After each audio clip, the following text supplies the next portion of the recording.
Welcome po sa ating channel, Ellie's Choice Carrera Tips. Disclaimer lamang po ito pong sa atin ay pinaghalong self-study at sariling kursunada lamang po. April 6, 2024, araw po tayo ng Sabado. Meron tayong 8 karerang naka-line up. At in-adjust po nila ang start time. Tuwing Sabado at Linggo, alas 5 na po ng hapon dahil sa sobrang init. Para sa kaligtasan ng mga tao at ng mga kabayo na nasa racetrack. Mga lods, favor lang po pala. Paki-watch po yung video natin ng tuloy-tuloy para nang sa ganun lumaki po yung ating watch hours. At least siguro mga 5 minutes na watch time na mapanood yung video natin. Laking tulong na po sa akin. Yan, maraming salamat at mag-start na po tayo.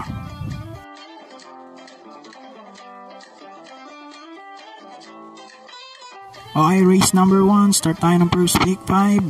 3-year-old and above maiden race. 1400 meters. Distansya natin sa lahat ng karera. Yung shoutout po natin, nilagay natin sa dulo ng video. Okay, dito sa race number 1, solo ko, numero 3A, Birchton. Gagabayan niya ni O'Neil P. Cortez. Imported runner po ito.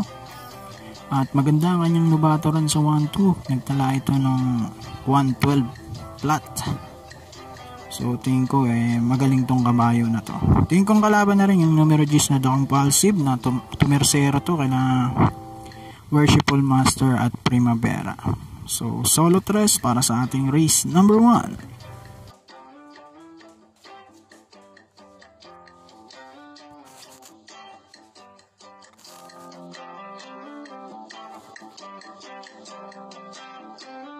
Race number 2, start ng ating winner take all, class 5, 5 non-placers.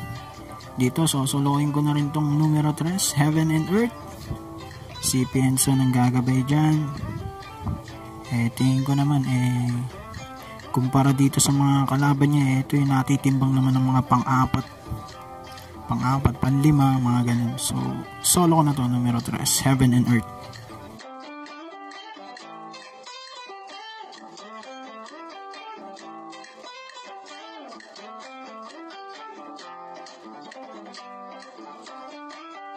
Okay, race number 3, start naman ang ating pick 6, class 5, 6 to 10 split.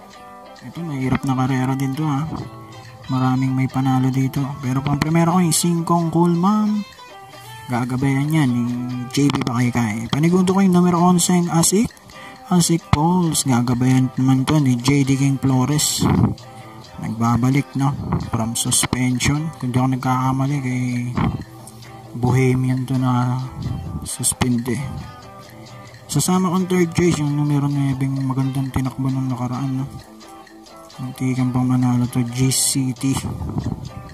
Gagabayan naman ni CL Advincula. So 5-11-9 ako rito, race number 3.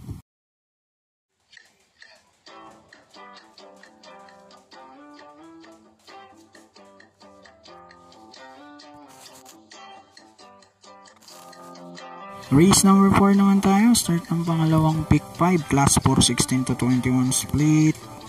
Ito, isang magandang karera din to. Ang primero ko yung 11 Isla. Puting bato. JT Pabilik.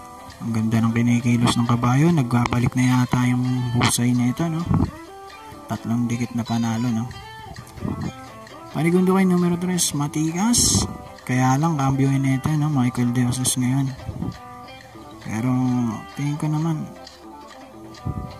maganda pa rin itatakbo nito dahil impressive yung naging panalo nito nung nakaraan. Sasama ko, third choice, nagbabalik yung numero 8 Stefani. Nagabayan naman ni CS Pari Jr. So 11-3-8 para sa ating race 4.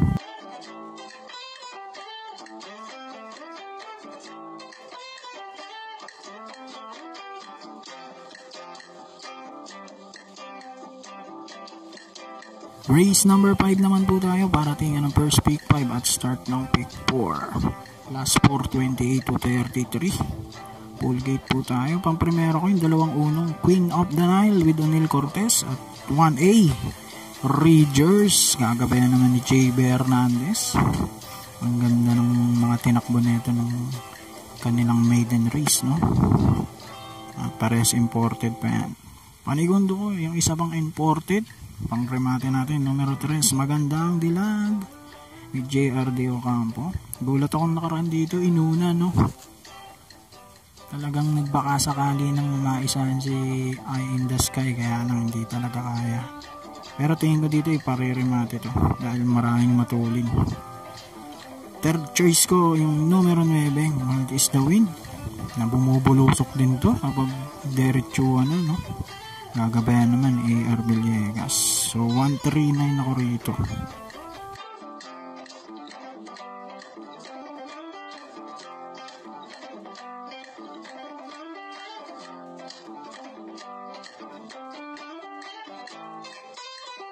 Okay, race number 6, uling DD1, class 4, 34 to 39.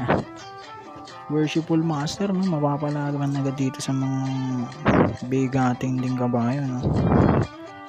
So first choice ko rito yung 9 Daily Burn with CL Advincula. Ma-rate lang to ng maganda at hindi magka-problema, no? Mananalo to. Panigundo ko yung 4 King Tiger with John Alvin Gose. Ito mas maganda tinatakbo niya kapag hindi siya inuunan, no? Sana ganun din gawin sa kanya bukas. Sasama ko na rin yung Shedding Worshipful Master with Eminem Gonzalez. Dito masusubukan siya kung pwede talaga siyang itapat kay Batang Manda, no? So 947 na rin ako rito.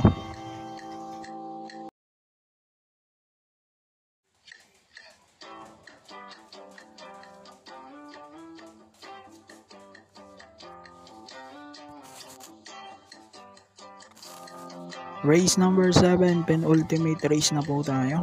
Class 5, 6 to 10 split. Mahirap na karera rin to, ha? Bumigat ang timbang ni Bukawi River to, ha? Tapos baka buligligin pa siya dito ni Burning the Trucks. Kaya pass muna ako sa kanya rito. First choice ko yung tumalo sa kanya, yung Early Bird. Kagabayan pa rin ni Mark Angelo Alvarez. Panigundo ko yung kakampi naman ni Bukawi River Town, Singkong Kentucky Rain with John Alvin Guse. And then sasama ko yung 2-1 Aphrodite at One of a Kind, sina CL Advincula at JB Bakaykay naman mga patong yan. So 251 ako rito, race number 7.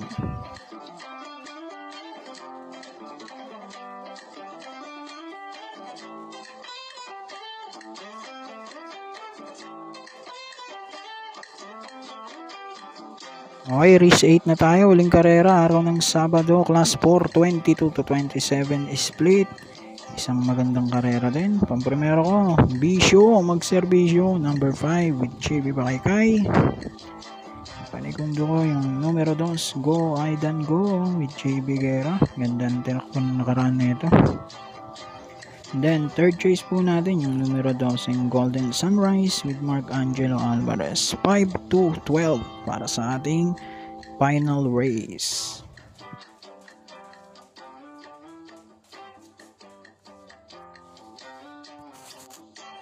Okay, shoutout naman po tayo. Shoutout natin Sir Ernesto Garcia Jr. Nagpapaturo siya paano mag-upload ng ID at selfie sa Metro Passbet, no? So, tingin ko visit na lang po kayo sa FB page ng Metro Turf. Meron po silang video dun ng tutorial. Shoutout din natin si Naida Lopez, Gerald Maso, Joel Bandolin. Shoutout din natin Sir Manny Guiano, ha? Shoutout to kay Islao at kay Kambal ng Longos, Malabon City. Shoutout din natin Berilio Santos Jr., Rodrigo Pe. Ganun din kina Ronilio Bustillo. Shoutout do kina Boss Jojo, Boss Jeff at King James ng Pedro Guevara, Blumentritt. At batiin ko rin ng happy birthday ang aking pamangkin. Mag-birthday naman siya April 6. Happy birthday sa'yo, Mimay. Okay, so yun lang po. Maraming salamat po and God bless.